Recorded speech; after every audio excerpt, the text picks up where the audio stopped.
চট করে অন্য কোথাও নেমে পড়লাম নাকি?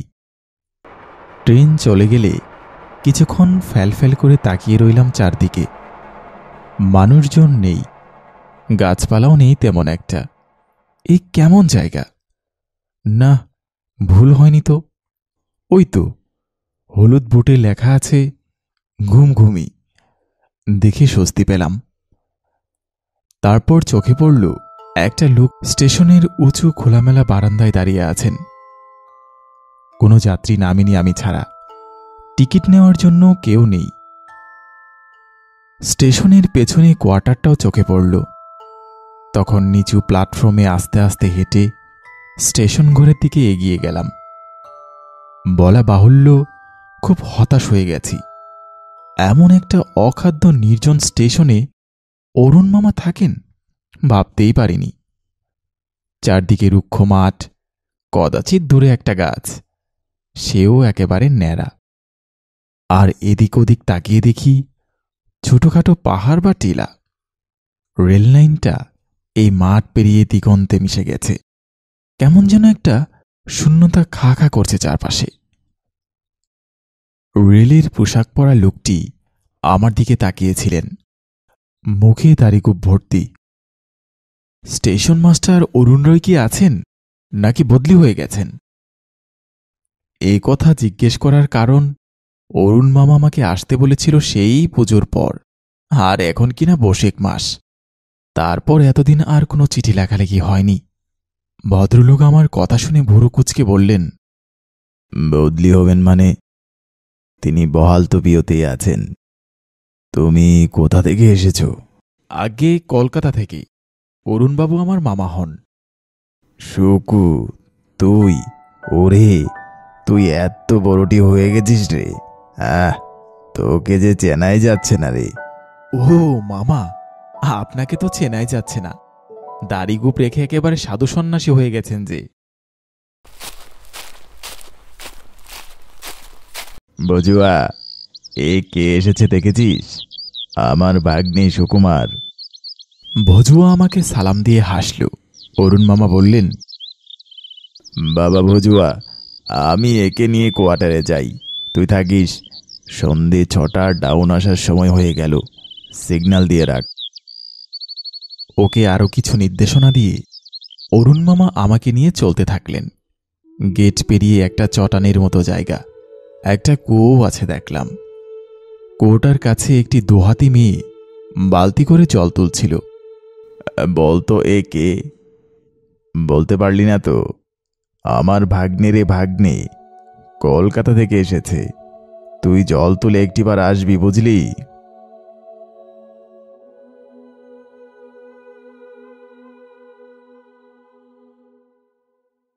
আমার বন্ধু বল, দেখাশোনা করার লোক বল। এই ভজুয়া আর তার বউ লক্ষ্মী।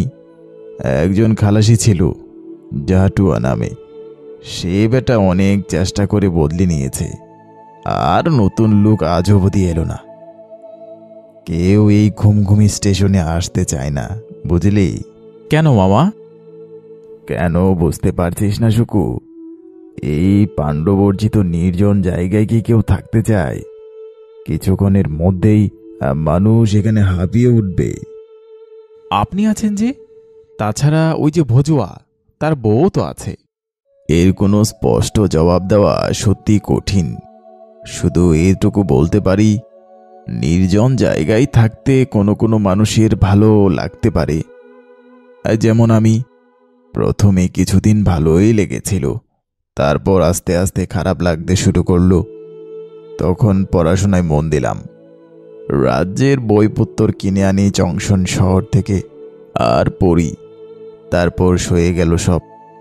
এখন বরং এই জায়গা থেকে চলে যেতে হলে খুব কষ্ট পাবো।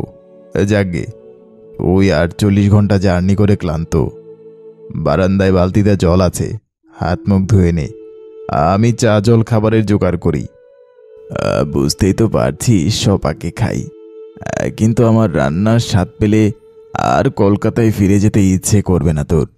আজ রাতে কি রান্না করব জানিস? পাঁঠার মাংস। পাঁঠার মাংস? এখানে কোথায় পেলেন মামা? মাইল 5 দূরে চণ্ডিকা দেবীর মন্দির আছে। কাল তোকে নিয়ে যাব সেখানে। মন্দিরের পুরোহিতের সঙ্গে আমার খুব খাতির আছে। বলি পড়লে প্রসাদী মাংস পাঠিয়ে দেন। অরুণ মামা কেরোসিনের কুকারটা ধরাতে ব্যস্ত হয়ে উঠলেন। আমি ভেতরের বারান্দায় গিয়ে হাত মুখ ধুয়ে নিলাম।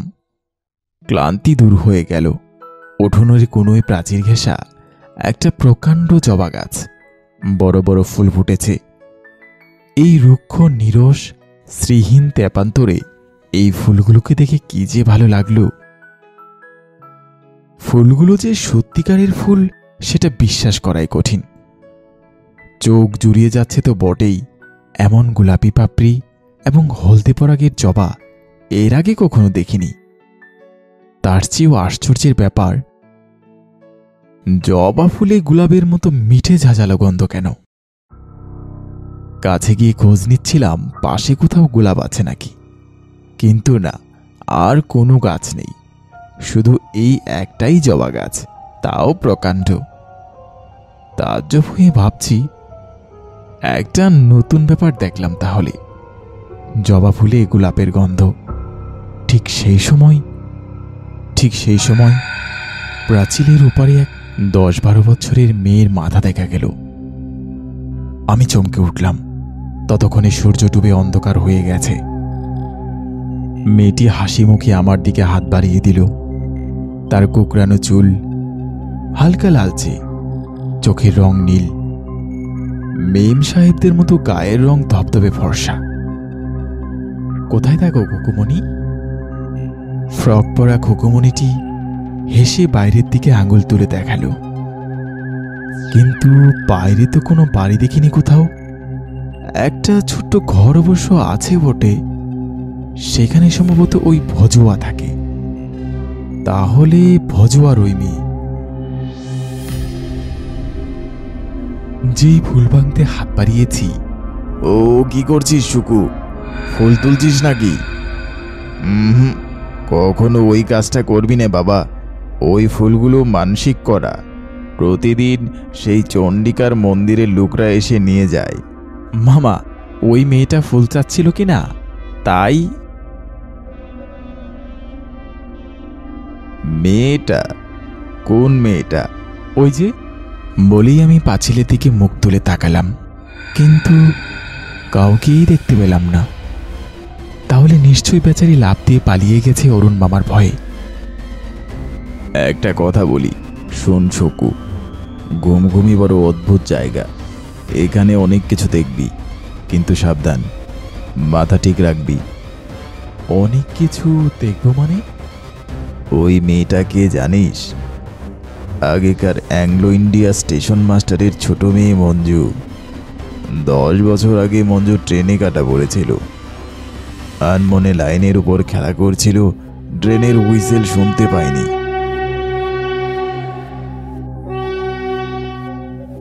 শিউরে উঠেছি সঙ্গে সঙ্গে। তাহলে কি আমি মঞ্জুর ভূত দেখলাম? অসম্ভব, আমি প্রত্যক্ষ দেখলাম। নিশ্চয় মামা আমার সঙ্গে তামাশা করছে। মনের তলায় ভয় এসে চুপি চুপি দাঁড়িয়েছে বটে, কিন্তু মুখে সাহসের ভাব রেখে বললাম, ভূতটুতে আমার বিশ্বাস নেই মামা। ভূত প্রেতে বিশ্বাস না থাকার ওই কথা। বিশেষ করে কলকাতায় থাকো তুমি, সেখানে আলোর দেশ, এ হলো এক অন্ধকারের দেশ। শহর তো দূরের কথা, গ্রাম বলতে ধারে কাছে কিছু নেই। সবচেয়ে কাছের গ্রামটির দূরত্ব 7 মাইল। অবশ্য দেবী চণ্ডিকার মন্দির আছে মাইল 5 দূরে হবে, কিন্তু সেখানে থাকেন শুধু পূজারী আর তার লোকজন। তাই বলছি, এই ঘুমঘুমি স্টেশনে অনেক বিচিত্র ব্যাপার তুমি দেখতে পাবে। অরুণ মামাকে অবিশ্বাস করাও তো যায় না। আমার মায়ের দূরসম্পর্কের দাদা। এই ভদ্রলোককে অবশ্য খুব কমই দেখেছি আমাদের বাসায়। 2 বছর অন্তর একবার করে দেখা দিয়ে এসেছিলেন মাত্র। তারপর আর পাত্তা নেই। গত 2 বছর এমনই বেমালুম লাপাত্তা থাকার পর পুজোর ঠিক আগে একটা চিঠি পেয়েছিলাম। ঠিকানা লিখে দিয়েছিলেন যেন আসতে পারি। আসার সময় পাইনি। হঠাৎ একদিন আগে মা একটা কি যেন দুঃস্বপ্ন দেখলেন। খুলে বলেননি, কিন্তু তারপর থেকেই তাগিদ দিচ্ছিলেন যেন অরুণ মামার কাছে গিয়ে খবর নেই তিনি কেমন আছেন। তাই এমনি করে আসা।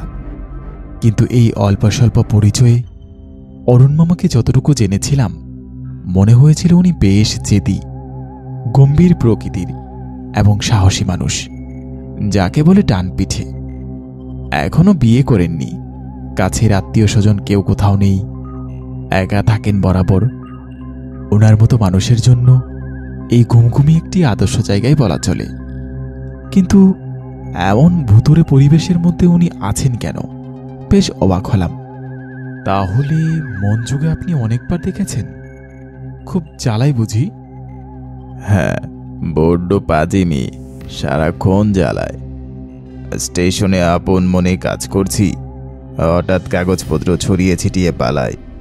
খিলখিল করে হাসতে হাসতে মাঠের দিকে পালিয়ে যায়। বজুয়াকে জিজ্ঞাস করিস না, ওকে কি কম জ্বালায়? ওর টিকি ধরে টানে, হাঁটুর পেছনে আচমকা সুরসুরি দেয়, আর বেচারা বজুয়া আছাড় খায়। পাজি মেয়েটার জন্য বড্ড ঝামেলায় পড়তে হয় মাঝে মাঝে। এই মঞ্জু, যাবে নাকি? তবে রে পাজি মেয়ে। উনি দরজা অবধি তাড়া করে গিয়ে ফিরলেন। কেরোসিনের কুকারের পাশে বসে চা পাতা ফেলতে ফেলতে বিড়বিড় করে কি যেন মন্ত্র পড়তে থাকলেন। ততক্ষণে আমি বিস্ময় ও আতঙ্কে ঘামতে শুরু করেছি। আগে জানলে কখনো এমন জায়গায় আসতাম না। ওরে বাবা, এ যে সারাক্ষণ ভূতপ্রেত নিয়ে থাকে। ভয়ে ভয়ে জানলার বাইরে তাকালাম। মঞ্জুকে এবার দেখতে পেলে নিশ্চয় বিমরি খেতাম, সন্দেহ নেই। জানালার বাইরে আকাশে 2-3টে নক্ষত্র সবে ফুটেছে। সেই সব নক্ষত্র ছাড়া আর কিচ্ছু নেই। হ্যাঁ, যা বলছিলাম, এই স্টেশনে অনেক ট্রেন বা মালগাড়ি আসতে যেতে দেখবে। কোনোটা থামবে, কিন্তু একটাও যাত্রী নামবে না। কিন্তু জেনে রেখো, কখনো কখনো গাড়ি মিথ্যে গাড়ি। তার মানে রেলগাড়িওই নয়, স্রেফ ভুতুরে ট্রেন বা ভুতুরে মালগাড়ি। যারা যাত্রী, চেকার, গার্ড, ড্রাইভার, ফায়ারম্যান সবাই ভূতপ্রেত। যে যাত্রী নামবে সেও জানবে ভূত ছাড়া মানুষ নয়। তাই তো তখন তোমাকে নামতে দেখে আমি মনে মনে তৈরি হচ্ছিলাম, ভূত হলে ऐसा থাপ্পড় কষবো। অরুণ মামা স্নেহে আমার পিঠে হাত রেখে সান্ত্বনা দিলেন। পাগল, তোকে থাপ্পড় মারতাম নাকি? তুই তো মানুষ, দেখলেই চেনা যায়।